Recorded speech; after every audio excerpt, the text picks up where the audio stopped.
After 23 years of sharing a bed, a bank account, and a bathroom with someone, and trust me, the bathroom part is the real test of love.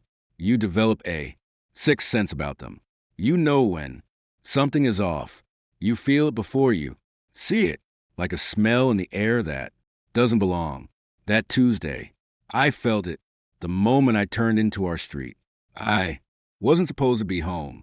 My conference in Denver had wrapped up a full day early. Something about the keynote speaker having a personal emergency. Personally, I think he just looked at the audience and lost the will to live. Either way, I was on the first flight back. No calls made, no texts sent. I figured I'd surprise Cassandra. Maybe pick up her favorite Thai food on the way. Maybe actually sit across from my wife at dinner for once without a laptop between us. I was feeling good. I should have known better. The first thing I noticed was Preston's car in the driveway. Now, Preston is my son. He is 26 years old, married to Lindsay for 2 years. They have their own apartment across town, a very nice apartment I might add that I helped furnish. So, seeing his car at my house on a Tuesday afternoon wasn't just unusual. It was strange. Preston doesn't do pop-ins. Preston barely does scheduled visits.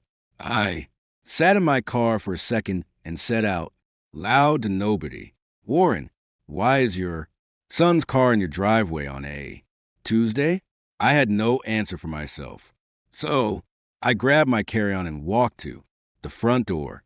The second thing I noticed was the silence, not the peaceful kind, not the everyone is relaxing kind, the thick, heavy, wrong kind of silence, the kind that has weight to it.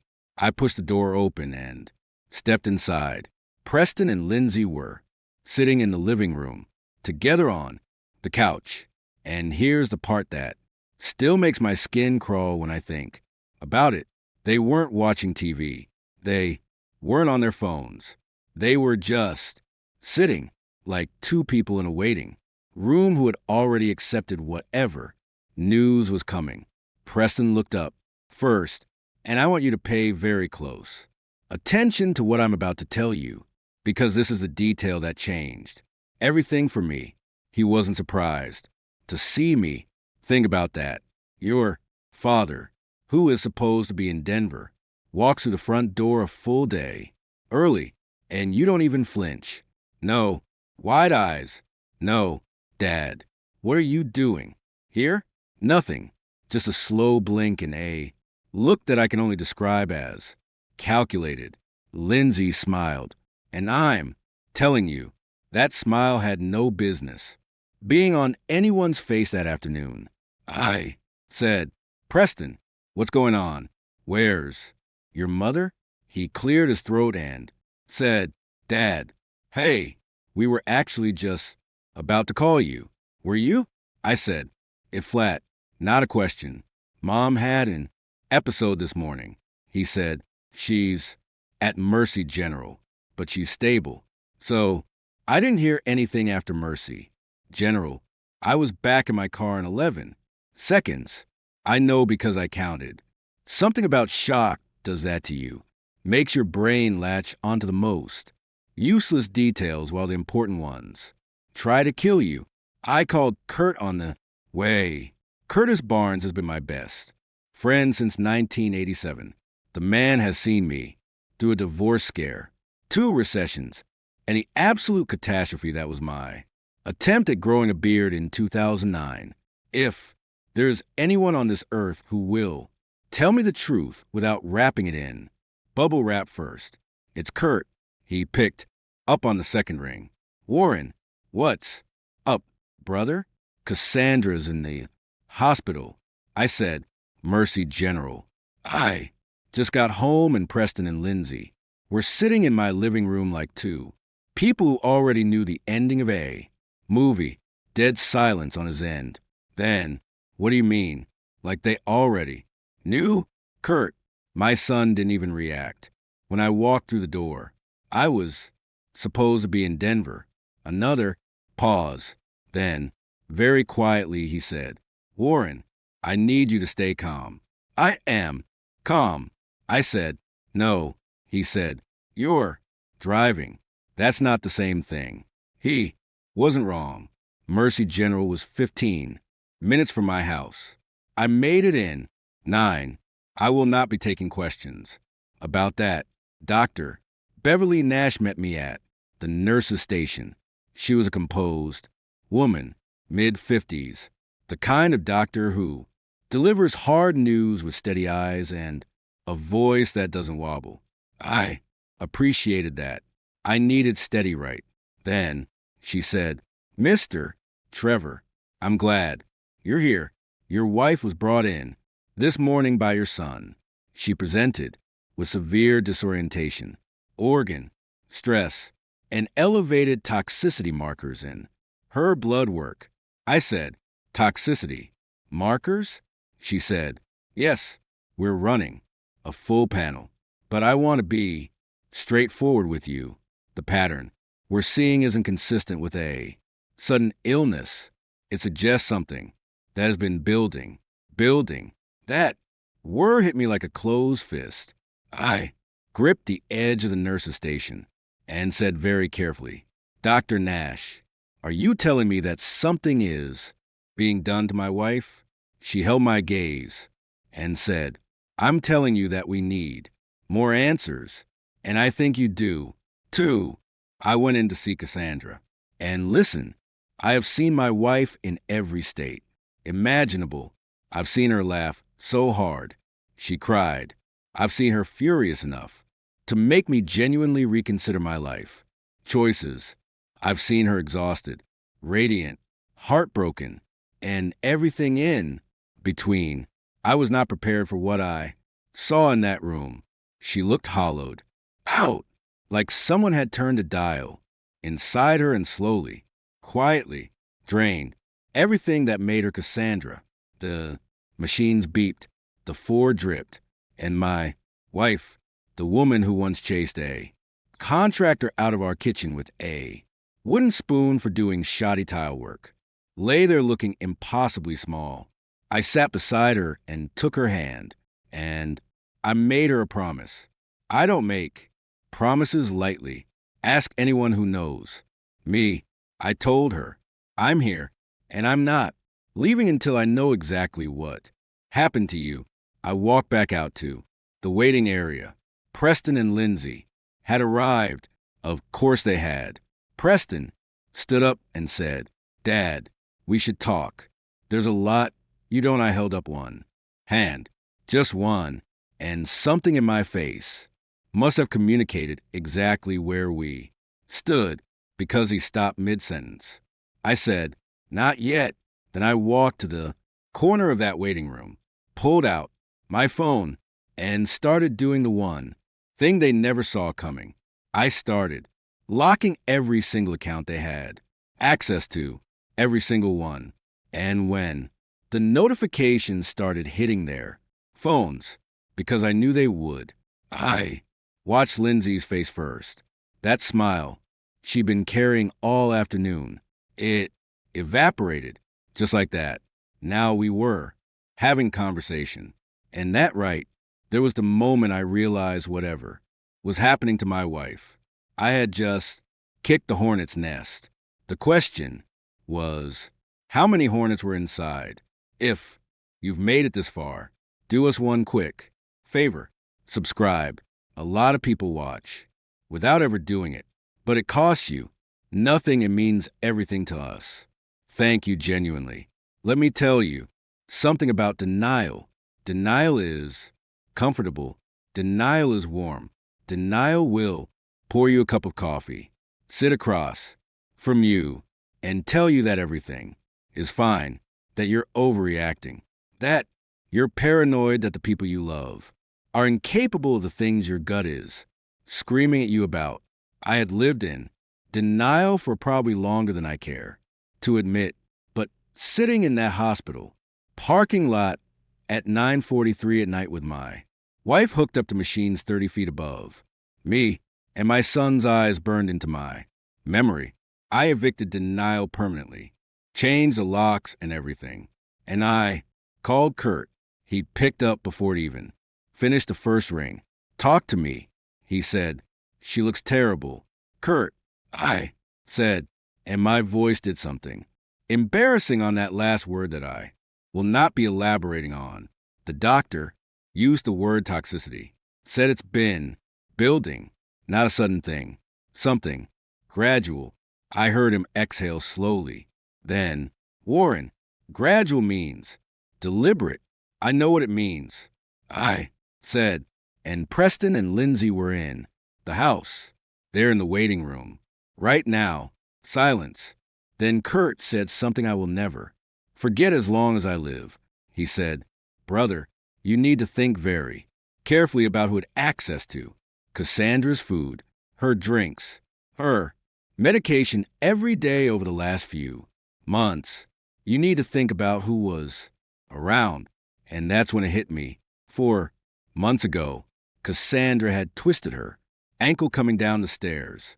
Nothing serious, a bad sprain. But Preston had swooped in almost immediately and suggested that Lindsay, who worked part-time and had a flexible schedule, could come by the house every morning to help Cassandra with breakfast and her medications while I was at work. At the time, I thought it was generous. I actually told Kurt, maybe I misjudged.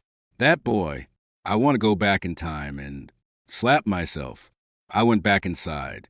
Preston was standing by the vending machine, arms crossed, wearing an expression I can only describe as a man trying very hard to look innocent and failing at a graduate level.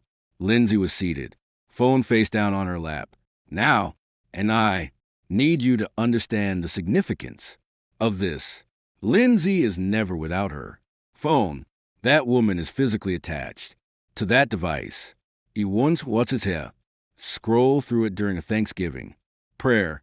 So, a face-down phone meant she was either expecting a call she didn't want me to see, or she'd already received one. I sat down directly across from them. Preston said, Dad, I know how this looks. I said, do you, Preston? Walk me through exactly how you think this looks, because I am genuinely curious. He shifted in his seat. Mom has been having health issues for a while. We were trying to help.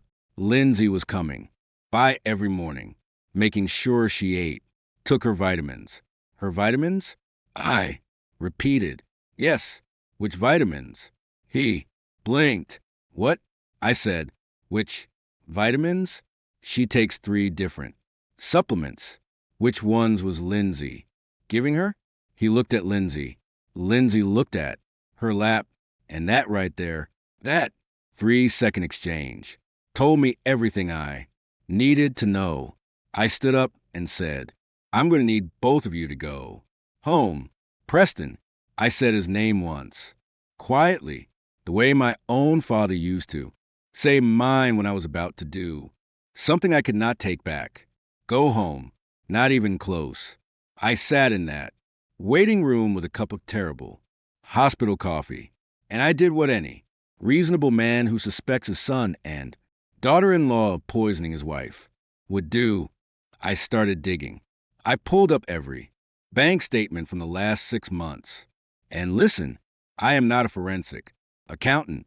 I am a 54-year-old man who still finds online banking mildly suspicious. But even I could see that something was wrong. There were withdrawals, small ones at first, 200 here, 350 there, the kind of amounts that don't scream at you, they whisper. But when I added them up, we were looking at close to $11, 000 over 5 months, from a joint account that Cassandra and I shared, and that Preston had limited access to for emergencies. $11, 000. I called Kurt at 2 o'clock in the morning. He answered like it was noon. 11,000. I said without even saying, hello, from which account? The joint, household account, small withdrawals. Consistent, like someone who knew exactly how to stay under the radar. Kurt was quiet for a moment. Then, Warren, that's not impulsive. That's planned. That's someone who sat down and thought about how to do this without getting caught. My son, I said, clears throat. And I'll be honest with you, those two words nearly broke me right therein. That waiting room at 2 o'clock in the morning, my son sat down and planned. This, we don't know that for certain yet, Kurt said carefully. Kurt, I know, he said quietly. I know. The next morning, Dr. Beverly Nash found me exactly where she'd left me, in that waiting room, looking like a man who had been through a war and lost. She sat down beside me, which doctors don't typically do, and I noticed, and she said, Mr. Trevor. The full panel came back. I said, tell me straight. She said, your wife has elevated levels of a compound consistent with long-term ingestion of a specific heavy metal. The level suggests consistent exposure over a period of months. Her kidneys are under significant stress. We've started treatment, and I want to be clear. We caught this. She has a strong chance of recovery. I closed my eyes just for a second. Then I said, Dr. Nash, if someone were doing this deliberately, how would they administer it? She paused. Then very carefully, she said, it could be introduced through food, through drink, through supplements, particularly powder-based ones that dissolve easily and have no distinct taste. I heard Preston's voice in my head. Lindsay was coming by every morning, making sure she ate, took her vitamins. I stood up so fast my chair scraped the floor, and Dr. Nash put a hand on my arm. Mr. Trevor, I need to make a phone call. I said, I called my attorney first.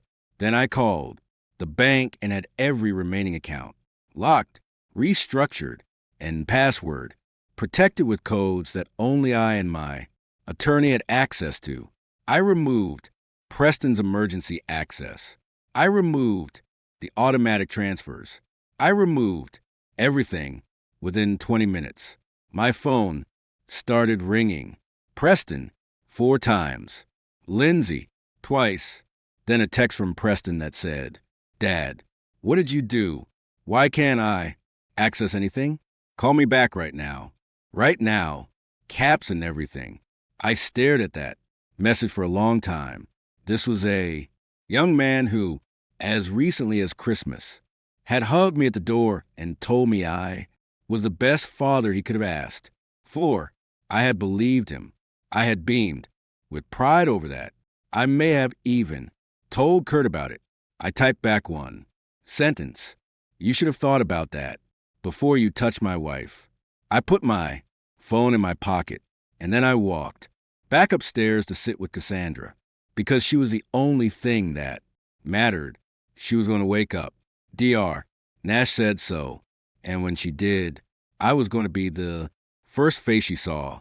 But there was something else now, something cold and focused sitting in my chest where the fear used to be, because I still didn't know why.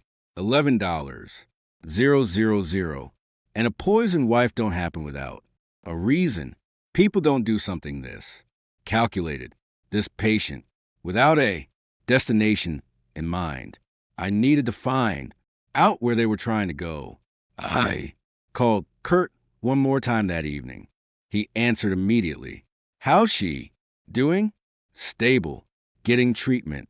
Nash says she'll pull through. Thank God. He breathed. Kurt, I said, I need you to do something for me. I need you to find out if Cassandra recently changed anything. A will, an insurance policy, anything with my name or Preston's name on it. Silence. Then, Warren, you think clears throat this is about money? I think, I said, slowly, that my son needed $11. 000, badly enough to take it without asking. And I think whatever he needed it for was just a down payment. Kurt exhaled, "I'll make some calls." He said, "I didn't know it yet, but by morning, Kurt was going to find something that would make $11,000 look like pocket change, and it was going to change everything. If you've been listening for a while and want stories like this to keep coming, it really helps if you hit that like button and subscribe. 97% of people never do, but it's what keeps this whole thing running. So thank you for real.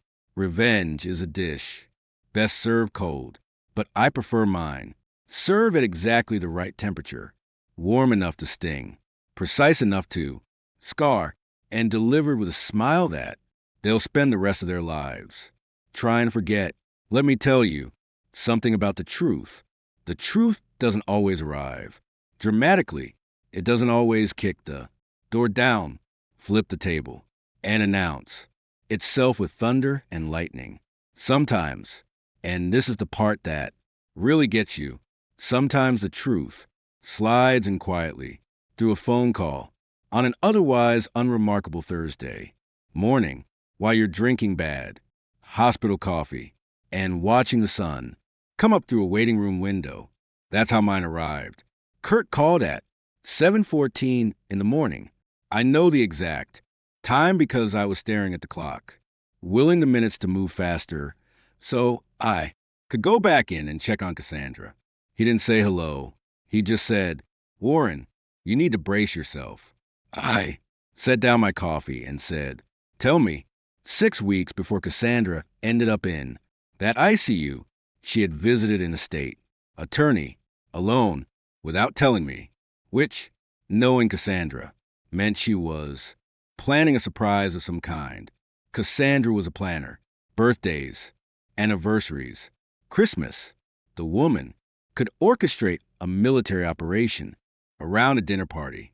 What she had done was update her life. Insurance policy, the original policy, had Preston listed as a secondary beneficiary, standard, something we'd set up years ago when he was young. Cassandra had gone in to update it, to remove Preston entirely and redirect everything to a charitable trust she had been quietly building for 2 years. A literacy foundation for underprivileged kids, something she'd never told me about because she wanted to present it as a full functioning thing before she did. That was Cassandra. Never half measures. The policy was worth $2. $3 million. Preston had found out. I don't know how. And honestly, that detail almost doesn't matter. But he had found out that his mother was about to cut him out of $2. $3 million. And instead of picking up the phone and having a conversation like a grown man, he and Lindsay had sat down and decided that the most reasonable response was to make sure Cassandra didn't live long enough to finalize the paperwork. The attorney had a 30-day processing window. Cassandra had 30 days left on that window when she collapsed. 30 days. My wife had 30 days left to live in their plan. I sat with that information for a long time. I didn't move. I didn't speak. I just sat in that plastic waiting room chair and let the full weight of it settle onto my chest like a stone. Then I stood up, straightened my jacket, and walked to the window, and I made a decision. I was not going to be loud about this. I was not going to be sloppy. I was not going to confront Preston in a hospital hallway and give him the opportunity to lawyer up on my dime and turn this into a circus. I was going to be methodical.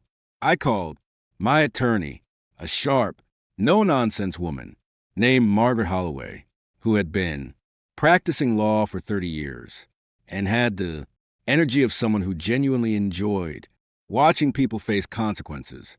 I told her everything: the withdrawals, the supplements, the insurance policy, the timing, all of it. She was quiet for exactly 4 seconds. Then she said, Warren, don't touch anything in that house. Don't confront either of them. Don't post anything, say anything, or hint at anything. Can you do that? I can do that. I said, good, she said, because I'm going to make sure that when this lands, it lands completely. No cracks, no exits. I said, Margaret, I want them to feel every single inch of this, she said. Honey, by the time I'm done, they'll feel the square footage. I almost smiled. Almost. The next 72 hours were the longest of my life. Cassandra was improving. Dr. Nash was cautiously optimistic. The treatment was working. Her kidney function was stabilizing.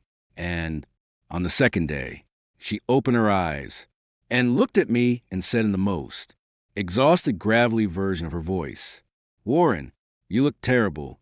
And I laughed. I actually laughed out loud in the ICU. The nurse looked at me like I had lost my mind.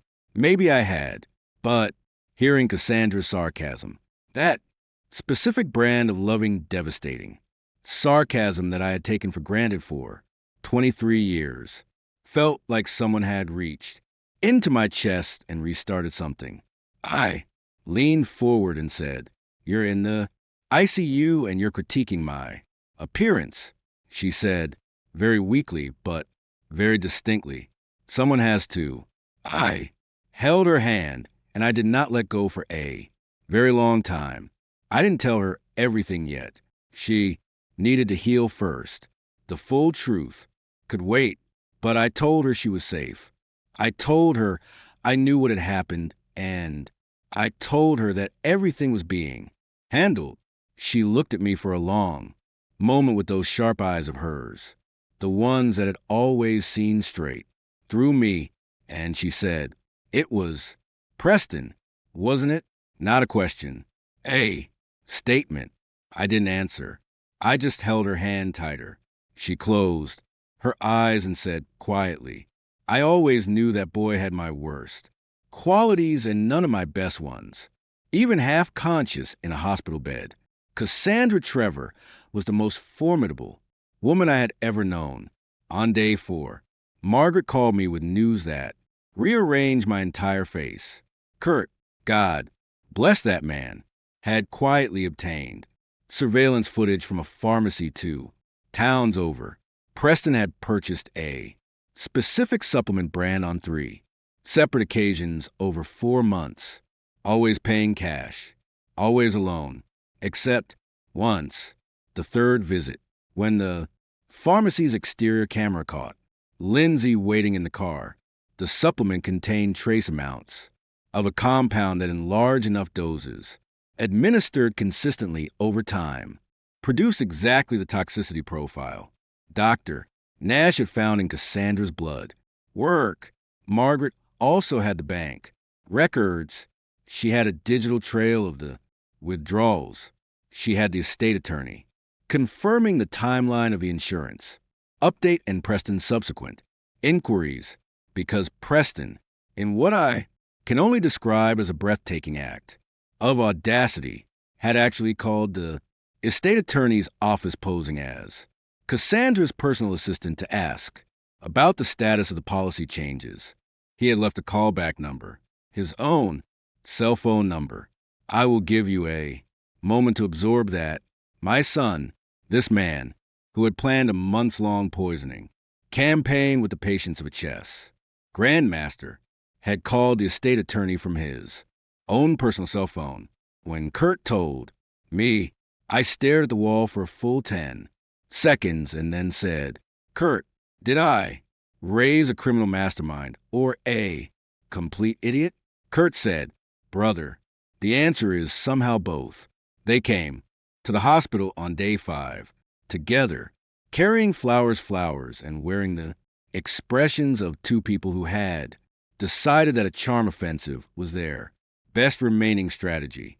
Preston walked in first, saw me standing in the corridor, and immediately deployed a smile that did not reach his eyes by approximately 40 miles. he said. Dad, how is she? We've been so worried. I looked at him, then at Lindsay, then back at him, and I said, she's awake, she's talking, and she's going to make a full recovery. I watched something flicker behind his eyes. It wasn't a relief. It wasn't joy. It was a very fast, very brief recalculation. The kind a person makes when a plan has failed and they need to figure out what comes next. Lindsay said, "That's such wonderful news. Warren, the police are on their way." I said, just like that, flat, calm, the same tone I might use to mention that it was supposed to rain on Friday. Preston's face drained the color. So fast it was almost medically impressive. He said, "What?" "Margaret, Holloway filed everything this morning." I said, "The pharmacy receipts, the bank, records, the phone call to the estate attorney, Dr. Nash's toxicology report, all of it, every piece in a very neat package." Lindsay made a sound that I can only describe as a person's composure, physically leaving their body. Preston said, "Dad, just listen for 1 second. Okay? Just let me, because I am, despite everything, his father. There is nothing you can say to me right now. There is not a sentence in the English language that covers this. So I need you to stop talking." He opened his mouth. I closed it. I opened it again. I said, "The flowers are nice, though Cassandra will appreciate them from someone else." They were arrested in the hospital parking lot. I watched from the window. Margaret had timed it with the precision of a woman who understood that optics matter. They were still holding the flowers when the officers approached. Preston tried to talk his way through it because Preston has always believed that his voice is his most powerful tool. Lindsay went quiet in a way that suggested she was already calculating a plea arrangement. Kurt appeared beside me at the window. I don't even know when he arrived. He just materialized the way he always does when things matter most. We stood there together and watched. He said, "How do you feel?" I thought about it honestly, and I said, like I aged 10 years in 5 days, like I want to sleep for a month, like I am simultaneously the saddest I have ever been and the most certain I have ever felt about anything in my life. Then he said, "And Cassandra?" I looked back toward her room down the corridor through the small rectangular window in her door. I could see the shape of her in the bed, the monitors, the soft light. I said, "Cassandra is going to be fine. Cassandra was always going to be fine. She's the toughest person I know, and she married me, which proves she can survive anything." Kurt laughed, a real one. It bounced off the corridor walls, and for just a moment, the weight lifted. 3 months later, Cassandra came home. She walked through the front door of our house on a Saturday morning in October when the light was doing that golden thing it doesn't fall, and she stood in the hallway and looked around like she was cataloging everything she had almost lost. Then she turned to me and said, "Warren, the kitchen needs repainting." I said, "Absolutely not. I just painted it 2 years ago." She said, "It's the wrong shade of white. There is only one shade of white. Cassandra, that," she said, pointing at the wall with the authority of a woman who had stared down death in one, "is not white. That is the color of a bureaucratic apology." I looked at the wall. I looked at her. I pulled out my phone and called a painter. Preston and Lindsay faced charges of attempted murder, conspiracy, and financial fraud. Margaret Holloway, prosecuted with the energy of someone who had been waiting her entire career for a case this clean. The trial lasted 11 days. The verdict took the jury 4 hours. They were sentenced significantly.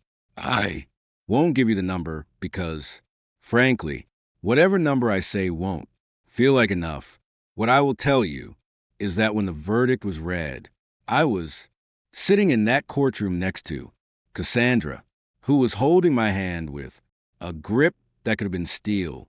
And when it was over, she leaned over to me and said very quietly, "I want Thai food." I said, "Right now?" She said, "I have been thinking about Thai food for 3 months. Warren, do not test me." So we got Thai food. Kurt came. Margaret came. Doctor, Beverly, Nash, who Cassandra had apparently charmed completely during her recovery, came. We sat around a table and we ate. And we laughed, and I watched my wife gesture wildly while telling a story, and I thought, there she is. There's Cassandra. I said at the beginning of this story that I came home early and I wish to God the house had been empty. I take that back. I am glad I came home. I am glad I walked through that door. I am glad I saw what I saw and felt what I felt and moved the way I moved. Because if I had landed one day later, if that conference had run its full schedule, if I had stayed in Denver one more night, Cassandra wouldn't have made it and I would have spent the rest of my life not knowing why. So no, I don't wish the house had been empty. I wish my son had been the man I thought I raised. But you can't control what people choose to become in the dark. You can only control what you do when the lights come on. I came home. I turned the lights on. And I made sure that every single person in that house faced exactly what they had done. That's the job. That's always been the job. If you like this story, join our community by hitting that like button and subscribing for more real, raw, and family-centered stories. And as always, thank you for being a part of this sphere.